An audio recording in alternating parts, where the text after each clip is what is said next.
Karena itu sejak kami memiliki pelayanan ini, karena kami telah menerima belas kasihan, kami tidak berkecil hati. Selain kebebasan surgawi, Tuhan ingin menandai hidup kita dengan karakteristik spiritual lainnya. Salah satunya adalah dorongan ilahi yang datang dari hidup dan melayani di bawah pelayanan berdasarkan belas kasihan dan kasih karunia. Pelayanan yang sekarang kita berikan kepada Tuhan didasarkan pada belas kasihan, karena kita memiliki pelayanan ini sebagaimana kita telah menerima belas kasihan terlebih dahulu dari Tuhan. Tadinya kita pantas mendapatkan kutukan dari Tuhan dan pemisahan darinya untuk selama-lamanya. Sebaliknya, Tuhan telah mengampuni dosa-dosa kita, bukan karena perbuatan benar yang telah kita lakukan, tetapi karena belas kasihan-Nya yang telah menyelamatkan kita. Lebih jauh lagi, dengan belas kasihan-Nya, Dia mengajak kita dalam pelayanannya.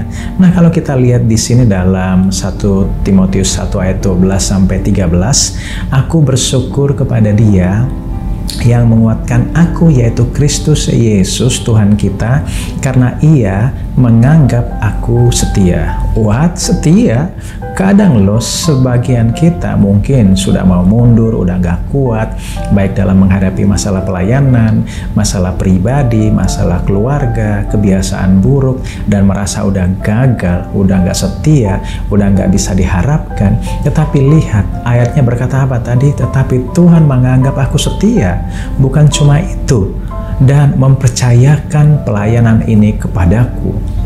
Kita teruskan ayat 13. Aku yang tadinya seorang penghujat dan seorang penganiaya dan seorang ganas, tetapi aku telah dikasihinya, karena semua itu telah kulakukan tanpa pengetahuan, yaitu di luar iman. Jadi pelayanan kita tentang kasih karunia ini adalah pemberian, bukan karena kita hebat dan berhak mendapat bagian di dalamnya. Dari Injil itu aku telah menjadi pelayannya menurut pemberian apa? Kasih karunia Allah yang dianugerahkan kepadaku sesuai dengan pengerjaan kuasa-Nya. Sebab jika kita melayani karena kita merasa paling hebat, maka kita akan konflik dengan orang-orang hebat lainnya yang datang kemudian dalam pelayanan kita. Seolah mereka akan merebut posisi kita dalam gereja atau dalam pelayanan kita. Tetapi kalau ini karunia Tuhan, kita harus percaya bahwa Dia Tuhan yang akan sanggup menjaga anugerahnya yang Dia berikan itu dengan kekuatannya. Sebab Dia menganggap kita yang reckless atau sembrono ini setia dan mempercayakan pelayanan ini kepada kita. Dalam terang pelayanan Mercy and Grace ini disebutkan dari awal tadi, kami tidak berkecil hati. Jadi kita dipanggil untuk melayani Tuhan berdasarkan kekuatan dari jasa dan sumber daya kita. Maka nanti kita akan mengalami apa yang namanya putus asa. Kita pasti secara berkala akan tergoda untuk putus asa terus-menerus dalam melayani pekerjaan Tuhan ini.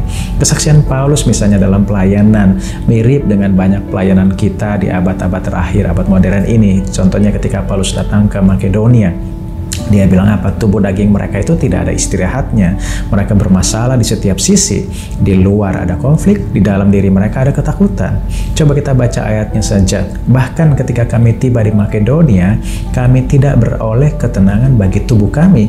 Di mana-mana kami mengalami kesusahan, dari luar pertengkaran dan dari dalam ketakutan. Kadang-kadang kita juga dikelilingi oleh kemustahilan, bahkan kita terancam oleh ketakutan. Apa yang harus kita lakukan dengan pencobaan yang meresahkan seperti ini?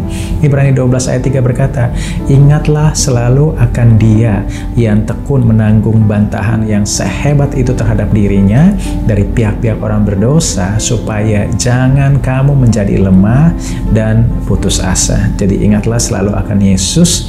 Tidak ada yang menghadapi lebih banyak peperangan dan pengkhianatan selain dari Tuhan Yesus.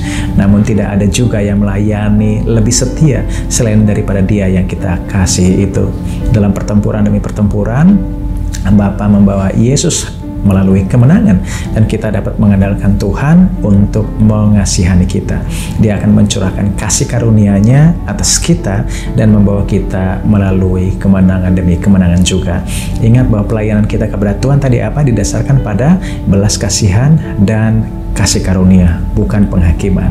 Ibrani 4 ayat 16, sebab itu marilah kita dengan penuh keberanian menghampiri tahta kasih karunia, supaya kita menerima rahmat dan menemukan kasih karunia untuk mendapat pertolongan kita pada waktunya. Kita telah memperoleh belas kasihan, dan kita juga telah memperoleh kasih karunia yang akan memberikan kita kekuatan di saat kita butuhkan. Jangan lelah bekerja di ladangnya Tuhan, karena Dia yang menyuplai kekuatan kepada kita itu adalah setia. Saya Jamie Junisba, miliki Yesus, miliki segalanya.